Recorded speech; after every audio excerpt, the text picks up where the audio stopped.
Hey everybody, this is Dr. Jeremy Payne and Dr. Jessica Payne with Evolution Integrative Medicine.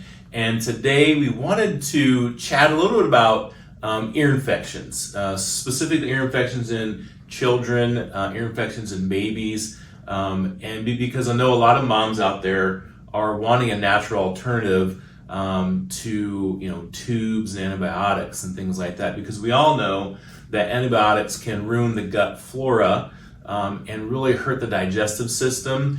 And we also know that putting tubes in the ear is only a band-aid for the symptom. So we wanted to explain to you today exactly why that's a band-aid and why the symptoms can actually be helped with chiropractic, which Dr. Jess takes care of often in our office. So I just want to ask you real quick, first of all, what is the cause, do you think, is the cause of ear infections in children and babies? Well, the birth process is quite an intense process, okay? Not just for mama, but there's a lot of stress and strain put on the infant's neck, okay? Whether it's a natural birth or whether it's C-section, no matter what, there's a lot of tension, okay? And what happens is whenever there's a misalignment in the spine, okay, from that tension of the baby and the neck being pulled out, what will happen is the muscles will get all tight around the upper neck. And when the muscles get tight, what happens is the lymph system, meaning this part of our system that's draining, okay? I want you to think of our lymphatic system as our sewage system, okay?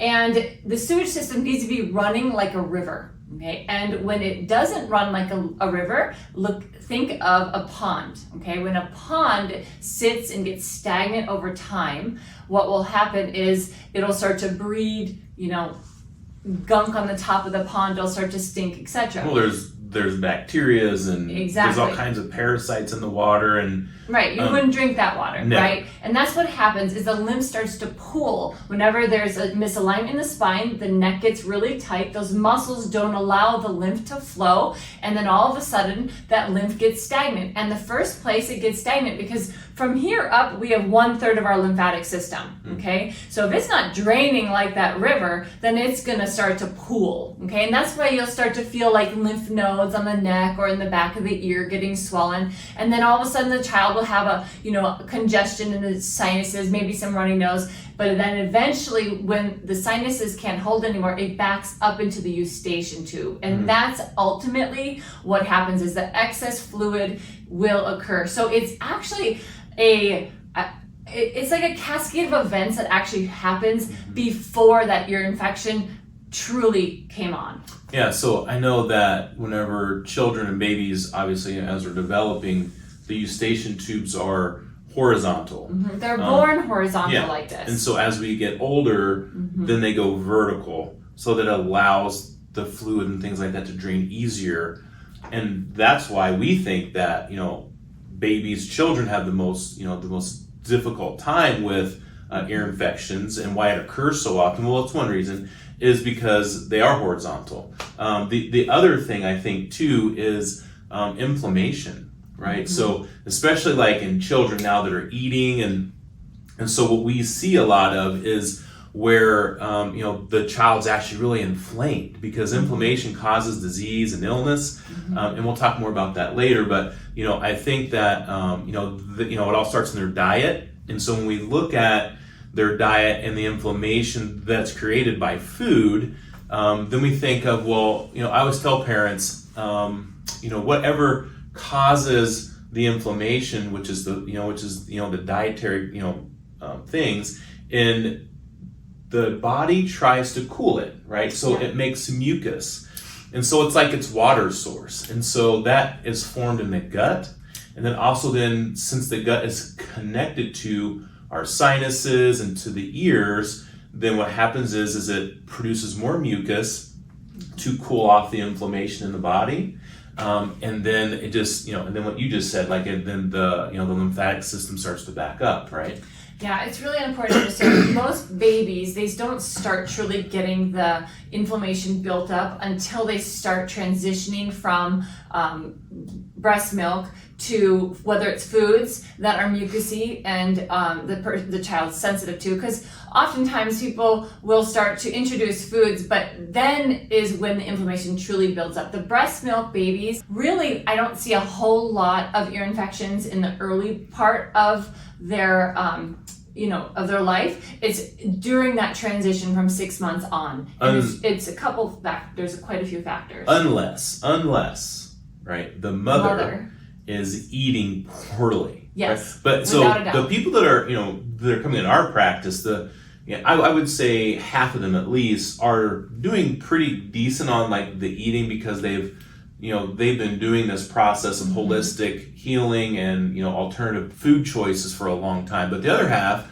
where, the mother is eating inflammatory foods. Yeah, I mean, right off the bat, mamas should eliminate the inflammatory foods when they're nursing. I mean, right off the bat. So what are those foods? That's a great question. So the major foods are dairy, gluten, and eggs. And sugar, of course. Dairy? Okay? Yes. I know, it sounds crazy, but dairy, yes, it's very mucus forming, okay? And it's one of the leading causes of colic for the baby. So it's very disruptive to the digestive system for the baby. Okay. So absolutely, without a doubt, I had to learn that the hard way. Our baby was really colicky. There was a lot of complicated factors, but I had to go very, very strict eliminating dairy and gluten and eggs, and I've been that way now for 10 years. So it's very imperative to start off with having great mother health and then transition into, once you have the baby, continue those eating habits. The prenatal is very important just as much as the postnatal, especially when nursing. Yeah, I think it's really important that people understand that we want to make sure that, one, the diet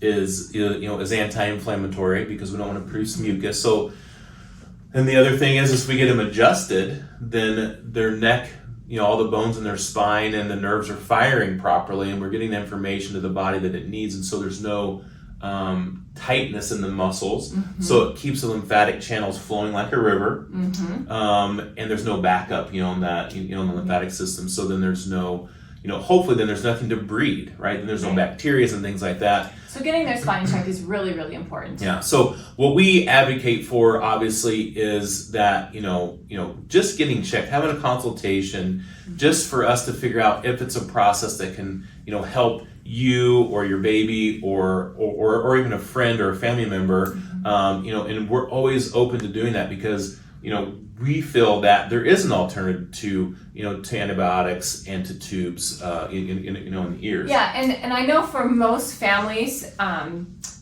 they're very focused on making sure that they go to the doctor. They have an ear infection, and when they start on one antibiotic, I call it the super highway for antibiotics. If you start on one, it's going to be just a matter of weeks, sometimes just a couple months, and you're on another one. I'm sure most of you mamas can relate because I was woken up in tortured screaming from our daughter who had ear infections, and if I didn't have an alternative, which was ours, her eardrums ruptured, both of them, and it was super, super scary. And I felt like I was on an island, and I knew how to take care of it. But it gets you to the point where, you're just searching for anything and just give me that antibiotic. But really, we've got to be preventative and get your spine checked and make sure you're eating those anti-inflammatory foods. Yeah, so we encourage you to reach out to us at Evolution Integrative Medicine. If you have any questions, any concerns, please don't hesitate to reach out to us. And please remember to like, subscribe, and to share this video with other mothers who are struggling with this, because obviously, we're both parents, we've been through it, and I never thought I'd have to deal with that, but at the same time, we did, and we got through it just fine. So, and I've seen thousands of children now who have literally transformed their lives and their health, and also their parents. The happiness, just knowing that your child is healthy and being taken care of, and more importantly, that they're not going to have to live with something for the rest of their life. Sure, yeah. So please reach out, and we'd be happy to help you, and we hope you guys have a wonderful day. Thank you. Bye.